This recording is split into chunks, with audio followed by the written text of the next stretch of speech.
আমাৰ শিক্ষাগুৰুসকল তথা আমাৰ মৰমৰ ছাত্ৰ ছাত্ৰীসকল সকলোৰে যৌথ সহায় সহযোগিতাত আমি যোৱাবাৰ চেণ্টাৰ টপাৰ হ'বলৈ সক্ষম হৈছিলোঁ। যোৱাবাৰ চেণ্টাৰ টপাৰ হৈছিল আমাৰ এইখন কলেজৰ মৰমৰ ছাত্ৰ নবুল শ্বাহ। তেখেত আজি ঘৰত নাই, বাহিৰত আছে।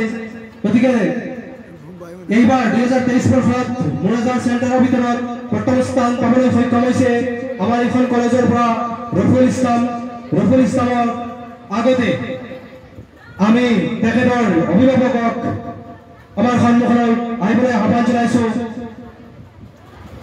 ৰফুল ইছলামৰ অভিভাৱকক ইতিমধ্যে আমি কলেজৰ তৰফৰ পৰা সম্বৰ্ধনা জনাইছোঁ যে আমাৰ ডিমাৰু ৱেলফেয়াৰ ছ'চাইটি যিটো NGOৰ দ্বাৰা আমাৰ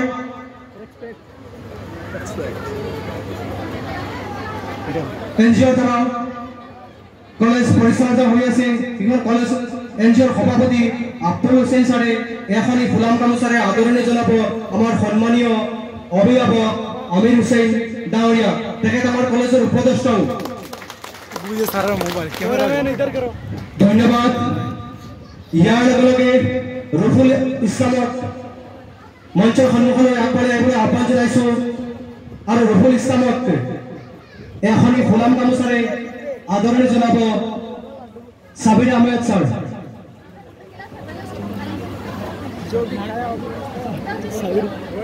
আৰু এটা জাপিৰে সম্বৰ্ধনা জনাব আব্দুল হুছেইন ছাৰ আৰু সুলতানা মেমে। লগতে মই নিশ্চয় থাকিম।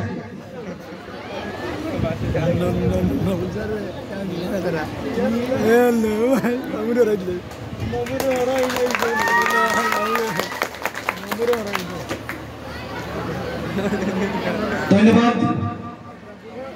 ইয়াৰ লগে লগে আমি ৰফুল ইছলামক এখনি সম্বৰ্ধনা পত্ৰ আগবঢ়াম আৰু সম্বৰ্ধনা পত্ৰখন পাঠ কৰিব নবুল আহমেদ ছাৰে।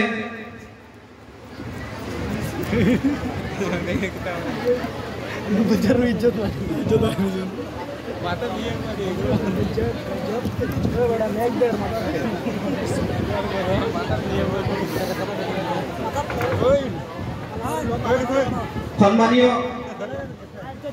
আজিৰ সভাপতি মহোদয় ছাৰ উপস্থিত, আমাৰ আৰ্টছ জুনিয়ৰ কলেজৰ ছাৰসকল উপস্থিত, এই অঞ্চলৰ মুৰব্বীসকল, আমি এতিয়া আমাৰ মোৰাজাৰ অঞ্চলৰ ভিতৰত চেণ্টাৰ টপাৰ হোৱা ৰফুল ইছলামক লৈ এখন মানপত্ৰ আমাৰ কলেজৰ তৰফৰ পৰা দিয়া হ'ব আৰু সেইখন আমি পাঠদান কৰিবলৈ লৈছোঁ। ডিমাৰু ৱেলফেয়াৰ ছ'চাইটি, চৌধুৰী বজাৰ, হোজাই 782481 সম্বৰ্ধনা পত্ৰ। পতি ৰফুল ইছলাম, হে কীৰ্তিমান শিক্ষাৰ্থী, ডিমাৰু ৱেলফেয়াৰ ছ'চাইটি তৰফৰ পৰা তোমাক জনাইছোঁ হিয়া ভৰা উলগ মৰম আৰু অভিনন্দন। বিগত 2023 বৰ্ষৰ উচ্চতম মাধ্যমিক শিক্ষান্ত পৰীক্ষাত